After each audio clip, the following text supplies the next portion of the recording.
In the shadows of steel and ambition, giants rose with fire in their hearts and machines at their backs, daring to challenge the yellow titan that ruled the earth. They built empires from iron, poured fortunes into factories, and swore Caterpillar would not stand unopposed. Yet behind the promises of progress lurked betrayals, feuds, and secrets too dangerous to speak aloud. One by one, those challengers marched into battle, and one by one, they fell. This is not just a story of machines and markets, but of pride, scandal, and the cursed dream of men who believed they could conquer a legend. The giant awakens. In the smoke-filled aftermath of the First World War, as nations rebuilt their shattered cities and farmers struggled to reclaim their fields, a quiet revolution began in the soil of America. It was not born in palaces or universities, but in workshops filled with iron, oil, and ambition. From the uneasy marriage of two bitter rivals, Holt Manufacturing and the CL Best Tractor Company, emerged a name destined to shake the earth: Caterpillar. What should have been a partnership of equals was, in truth, a truce between wounded egos. Benjamin Holt, the pioneer of the track-type tractor, had already seen his invention crawl through Europe's muddy battlefields, hauling artillery where horses could not go. Clarence Leo Best, proud and unyielding, refused to fade into history. Their merger in 1925 was less a vision of unity than an act of survival. Two competitors binding themselves together against economic storms neither could face alone. The new company carried a name that evoked resilience and transformation. Caterpillar was more than branding. It was prophecy.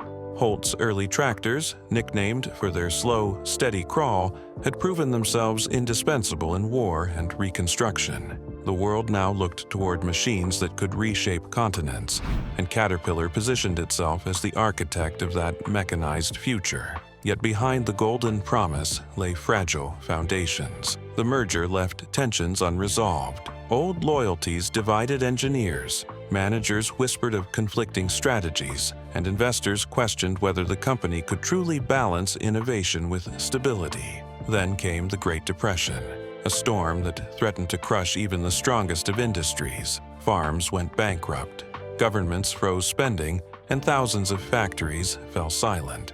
For Caterpillar, survival meant defiance. Where rivals like Alice Chalmers and International Harvester retreated into austerity, Caterpillar doubled down, expanding research, refining engines, and designing machines that could do the work of dozens of men. The strategy was reckless, almost suicidal, but it reflected a belief that the world would rise again, and when it did, it would rise on steel treads. That gamble paid off.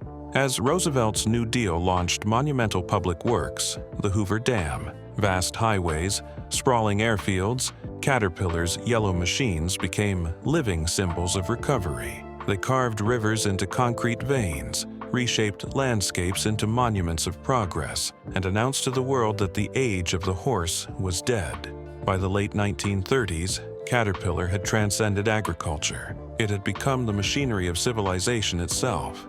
Then war returned. The Second World War turned Caterpillar's factories into arsenals of industry. Bulldozers cleared Pacific jungles for airstrips, tractors hauled artillery across the deserts of North Africa, and diesel engines powered victory in places most Americans could not find on a map. Soldiers came to trust the yellow machines as they trusted rifles. Yet, wartime success came with its own shadows. Union organizers accused the company of exploiting labor to meet contracts. Rivals claimed Caterpillar used government influence to crush competition. Rumors whispered through boardrooms of feuds between executives who still carried scars from the old merger. When peace returned, Caterpillar emerged not merely alive, but ascendant. By the 1950s, its empire stretched across continents. From the rice fields of Asia to the highways of South America, the brand had become synonymous with endurance and power. Politicians courted its favor, and developing nations built their futures on its machines. Yet every empire breeds envy. Competitors watched with clenched jaws as Caterpillar dictated prices, contracts, and dealer networks. In bars and backrooms, plans were drawn. Schemes to undercut prices, to steal engineers to imitate designs. Whispers of espionage drifted through the industry like smoke. But Caterpillar, forged in crisis and hardened in war, was not easily shaken. Its philosophy remained unchanged: precision over haste, strength over speed, and dominance through discipline. Still, the company's rise carried an unspoken question: how long could a single titan rule an industry that others were desperate to reclaim? The awakening of the giant was complete. From fragile beginnings and desperate bargains, Caterpillar had built an empire of steel and diesel. Yet its very success had summoned challengers. Across oceans and continents, rivals sharpened their blades, each dreaming of dethroning the yellow behemoth. The war for the Earth had begun. The challengers emerge. As Caterpillar's yellow empire spread across continents, its shadow stretched long and heavy. For every mile of highway it carved and every dam it raised, 100 rival eyes watched, burning with envy and ambition. To some, Caterpillar was not an inspiration. It was an obstacle, a tyrant of steel and diesel that strangled opportunity beneath its treads. Yet, in the wake of its rise, new challengers stirred, determined to break its monopoly over the Earth itself. The first to step into the ring were old titans with wounded pride. International Harvester, once the undisputed monarch of agricultural machinery, saw in Caterpillar's ascent a direct assault on its crown. Known for its red tractors and sprawling dealer network, Harvester believed its experience in farming gave it an edge. Engineers worked day and night, sketching prototypes of crawler tractors designed to rival Caterpillar's mighty D series. But ambition alone could not match Caterpillar's obsession with durability. Harvester's machines cracked under pressure, their parts failed in distant fields, and their dreams of conquest turned to costly experiments. Then came Alice Chalmers, the bold innovator from Milwaukee. Known for daring designs and fearless engineering, Alice Chalmers believed it could outthink the yellow giant. Its orange machines rolled proudly into construction sites, promising cheaper power and modern efficiency. For a time, they found buyers, contractors eager to rebel against Caterpillar's dominance. But rebellions are fragile. Alice Chalmers struggled to maintain quality. Its dealer network faltered, and whispers spread of breakdowns in the field. Contractors returned to the safety of Caterpillar's iron certainty. Yet the most daring challenger rose not from old blood, but from wartime innovation. In the 1940s, Euclid emerged from Ohio's industrial heart, forging machines built for one singular purpose: earth-moving on a massive scale. Where Caterpillar balanced versatility, Euclid specialized in brute force. Its green behemoths roared through open pit mines and construction sites, hauling mountains of soil. For a moment, it seemed a true rival had arrived. Euclid's name became legend among engineers who valued raw strength over refinement. But even legends are mortal. When General Motors acquired Euclid in 1953, corporate caution dulled its edge. Innovation slowed, bureaucracy strangled ambition, and Caterpillar quietly marched into the same markets with its own superior haulers. The green machines faded into memory. Still, the dream of dethroning Caterpillar refused to die. Across the Atlantic, European challengers emerged. Liebherr in Germany, JCB in Britain, and Fiat Alice in Italy believed the post-war boom would favor local champions. They produced sleek, specialized machines, hoping regional pride would outmatch global power. But Caterpillar's global dealer network, spanning deserts, jungles, and frozen tundra, crushed them in reach and reliability. Wherever a road needed building, a dam needed raising, or a mine needed clearing, Caterpillar was already there. The challengers did not only fight in factories, they fought in boardrooms and courtrooms. Lawsuits over patents, accusations of price fixing, and whispers of corporate espionage filled industry journals. Caterpillar's rivals accused it of leveraging government contracts and military ties to secure dominance. Rumors swirled of spies sent to photograph assembly lines, engineers bribed to reveal blueprints, and secret meetings where alliances were forged in desperation. It was not merely a battle of machines. It was industrial warfare fought in shadows and ledgers. For the workers who built these rival machines, the struggle felt personal. In Ohio, Milwaukee, and Turin, factory floors buzzed with defiance. "We'll beat the yellow beast," they swore, as sparks flew from welders and engines rumbled to life. Yet, for every new model unveiled, Caterpillar unveiled one stronger, faster, more reliable. Its reputation became myth, a company that never broke, never yielded, never rested. By the dawn of the 1960s, the scoreboard was clear. International Harvester retreated, Alice Chalmers staggered under debt, and Euclid, once a rising star, now served under foreign masters. Caterpillar stood unchallenged, its logo a banner of victory flying over every continent. But the war was far from over. In the distance, new threats gathered, foreign powers with government backing, new technologies rising from diesel's ashes, and economic storms that would test even the mightiest machine. For now, the challengers had emerged, but few would endure. The earth remembers those who tried, and those who were crushed beneath its weight. The war of steel and strategy. By the dawn of the 1960s, the battlefield was set. Across continents and industries, the war for dominance in heavy machinery had moved beyond raw horsepower. It was now a war of steel and strategy, fought not only in factories but in boardrooms, dealer lots, and distant construction sites. Every machine rolled out was a soldier, every contract signed, a captured fortress. And at the center of this industrial war stood Caterpillar Incorporated, the yellow colossus that believed victory belonged not to the boldest, but to the most prepared.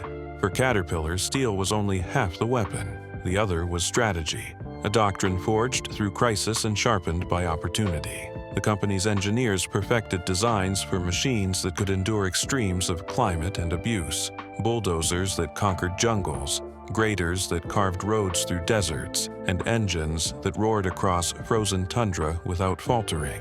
But while rivals obsessed over horsepower and price tags, Caterpillar built something far more lethal: a global logistics empire.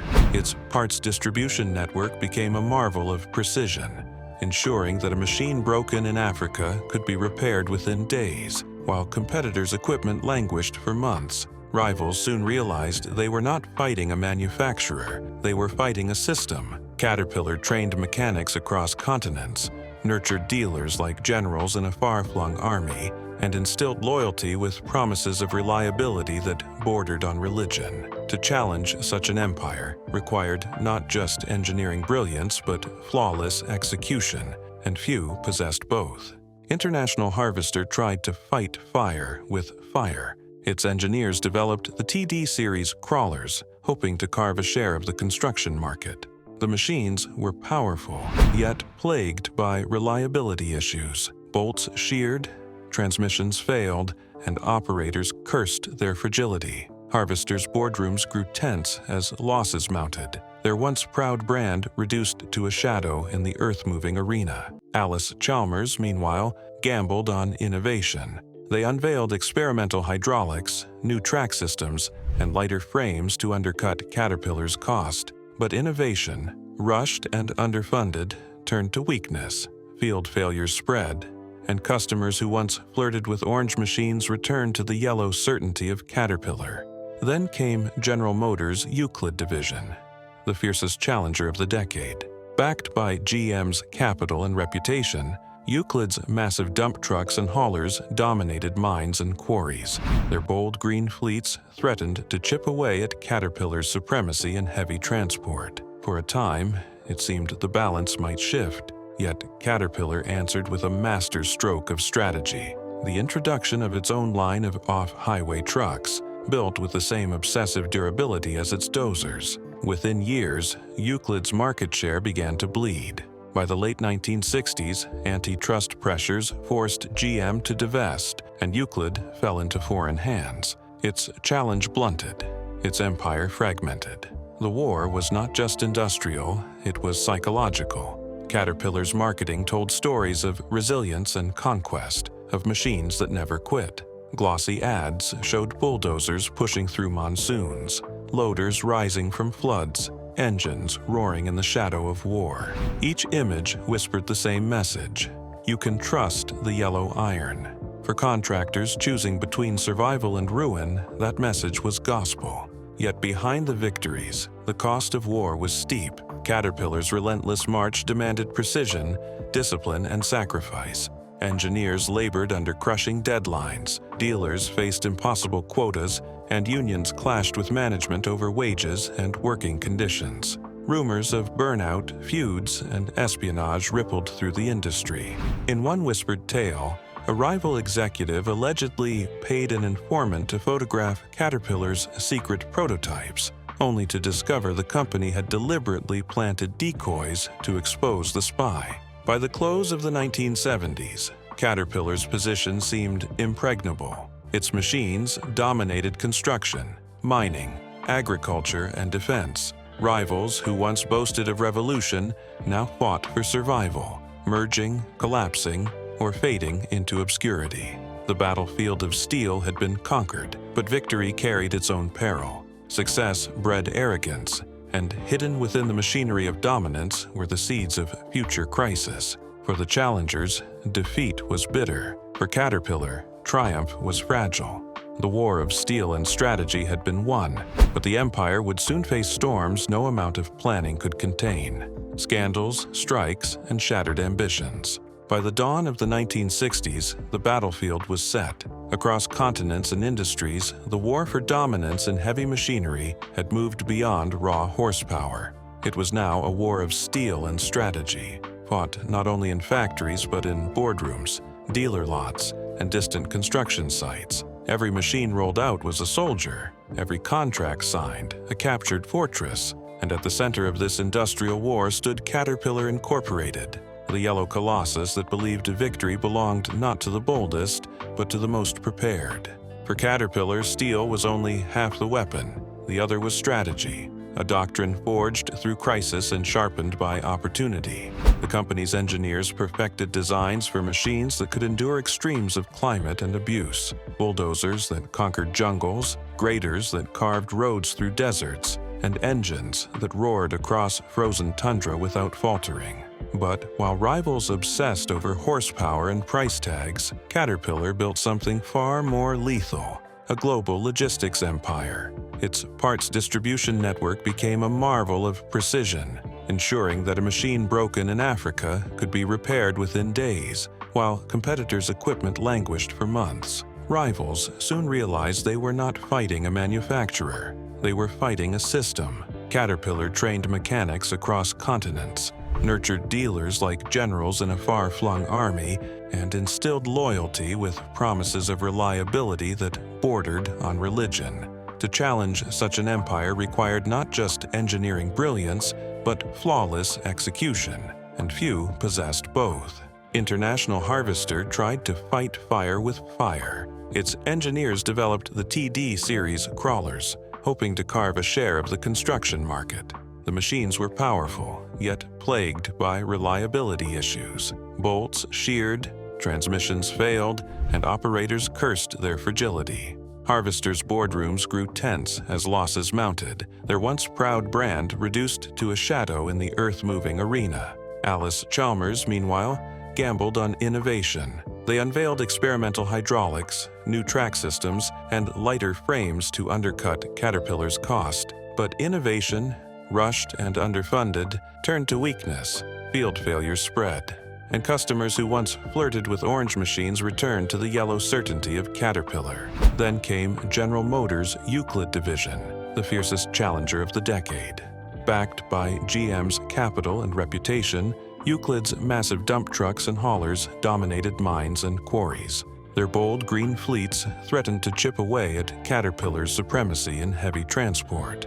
For a time, it seemed the balance might shift. Yet, Caterpillar answered with a masterstroke of strategy: the introduction of its own line of off-highway trucks, built with the same obsessive durability as its dozers. Within years, Euclid's market share began to bleed. By the late 1960s, antitrust pressures forced GM to divest, and Euclid fell into foreign hands. Its challenge blunted, its empire fragmented. The war was not just industrial, it was psychological. Caterpillar's marketing told stories of resilience and conquest, of machines that never quit. Glossy ads showed bulldozers pushing through monsoons, loaders rising from floods, engines roaring in the shadow of war. Each image whispered the same message: you can trust the yellow iron. For contractors choosing between survival and ruin, that message was gospel. Yet behind the victories, the cost of war was steep. Caterpillar's relentless march demanded precision, discipline, and sacrifice. Engineers labored under crushing deadlines. Dealers faced impossible quotas, and unions clashed with management over wages and working conditions. Rumors of burnout, feuds, and espionage rippled through the industry. In one whispered tale, a rival executive allegedly paid an informant to photograph Caterpillar's secret prototypes, only to discover the company had deliberately planted decoys to expose the spy. By the close of the 1970s, Caterpillar's position seemed impregnable. Its machines dominated construction, mining, agriculture, and defense. Rivals who once boasted of revolution now fought for survival, merging, collapsing, or fading into obscurity. The battlefield of steel had been conquered, but victory carried its own peril. Success bred arrogance, and hidden within the machinery of dominance were the seeds of future crisis. For the challengers, defeat was bitter. For Caterpillar, triumph was fragile. The war of steel and strategy had been won, but the empire would soon face storms no amount of planning could contain. Global pressure and foreign fronts. By the 1980s, Caterpillar's empire stretched across oceans and continents, a machine-built colossus whose yellow insignia marked highways in Brazil, mines in Australia, and pipelines in the Middle East. Yet beyond the triumphs of expansion lay a truth the company could no longer ignore. The world itself had become a battlefield, and foreign soil offered not just opportunity, but peril. Each new market carried invisible traps, currency shocks, trade embargoes, political revolutions, and rivals waiting in ambush. What once seemed like a promise of endless growth now revealed itself as a gauntlet of global pressure. Caterpillar entered these foreign fronts with confidence born of conquest. It built factories in Belgium, Brazil, and Japan, formed alliances with local distributors, and trained armies of mechanics fluent in the language of gears and grit. The company's blueprint for dominance seemed foolproof: control production, ensure supply chains, and flood the world with reliability. But the deeper Caterpillar pushed into new markets, the more it encountered enemies it could not simply outbuild. In Japan, Komatsu rose from post-war rubble with precision manufacturing and ruthless efficiency. Their machines were smaller, cheaper, and increasingly durable, embodying a philosophy that quality could be mass-produced at scale. Komatsu's battle cry, Maru Cat, or Encircle Caterpillar, was no empty slogan.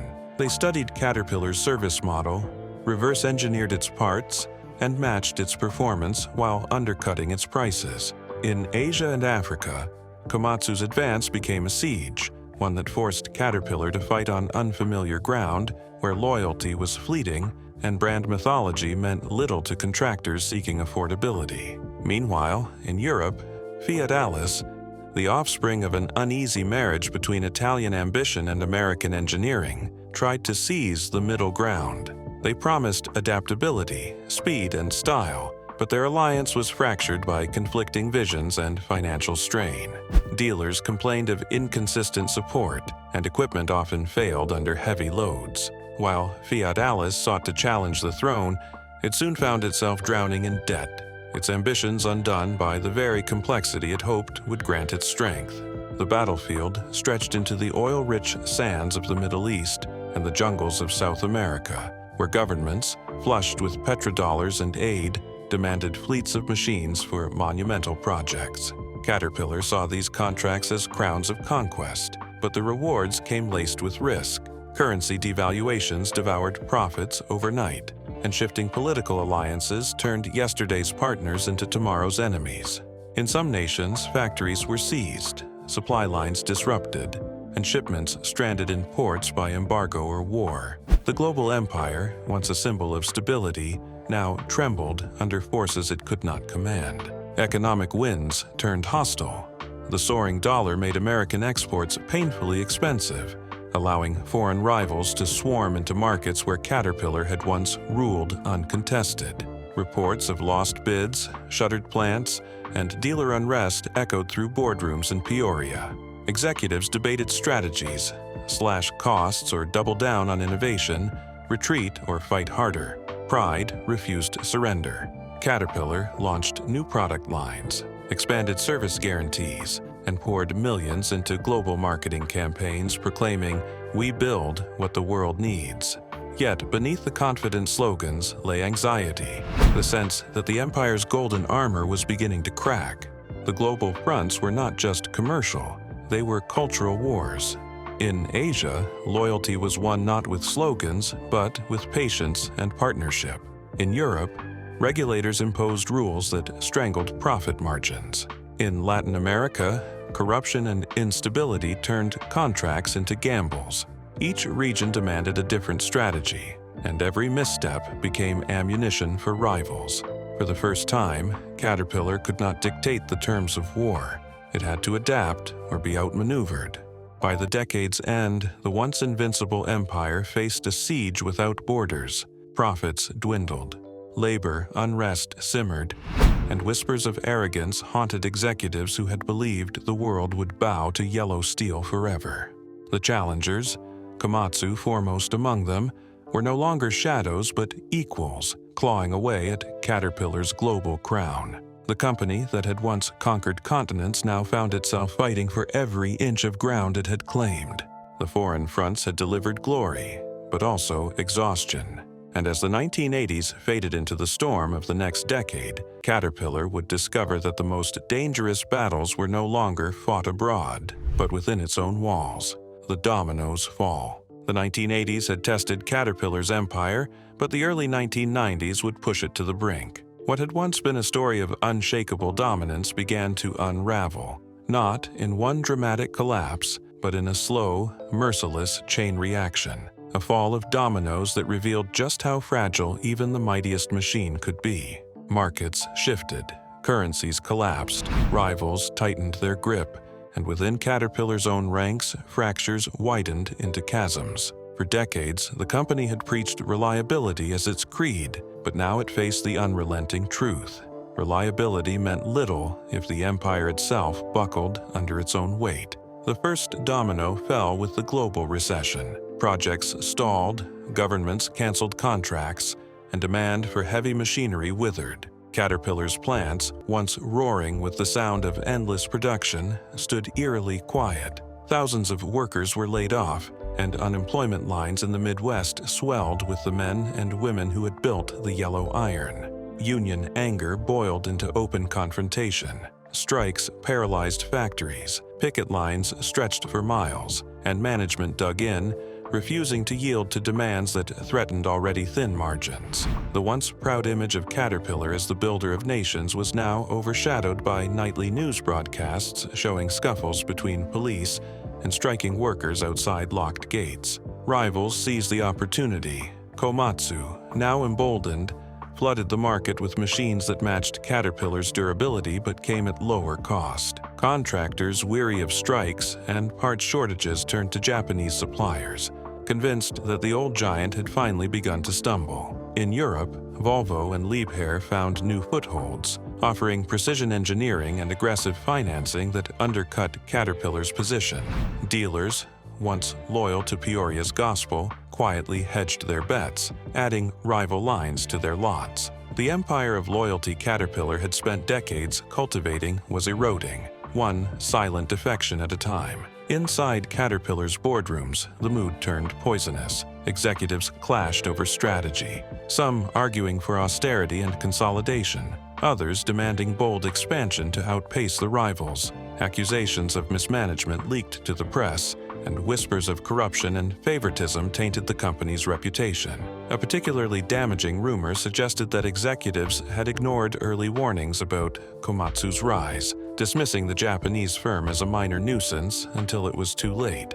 Investors, sensing weakness, began to sell, and Caterpillar's stock price wavered in ways that once seemed unthinkable. The dominoes fell faster. Lawsuits piled up, claims of defective machines, contract disputes, and accusations of anti-competitive practices. Governments that once embraced Caterpillar's presence now demanded stricter regulations, suspicious that the company had grown too powerful.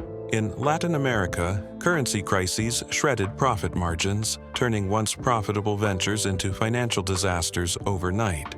In Asia, competitors spread rumors of Caterpillar's decline, telling contractors that the yellow giant was on the verge of collapse. For the first time in living memory, the myth of Caterpillar's invincibility cracked, and perception became as dangerous an enemy as any machine in the field. The workers felt the brunt of the crisis. Plants closed, pensions shrank, and families who had spent generations with Caterpillar faced the prospect of losing everything. The strikes grew uglier. Windows were smashed, equipment sabotaged, and managers required escorts to cross picket lines. Newspapers called it the Great Rebellion, a bitter civil war within the empire itself.